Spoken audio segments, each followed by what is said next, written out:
రాదురా ఏ విజయం నీ కోసం నా కోసం, ఎటుపోదురా నువ్వు చేసిన కష్టం ఎప్పటికైనా సొంతం.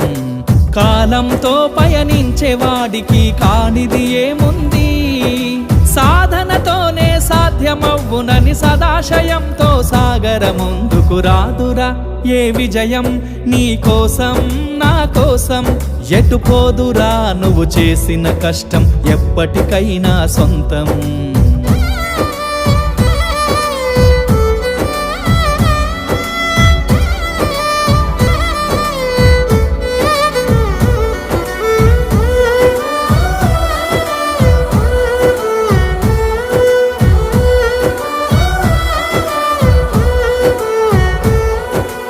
ఆకాశంలో అలలాగా పోయే ఆ పక్షులనే చూడు, అనుకున్న గమ్యమెంతున్నగా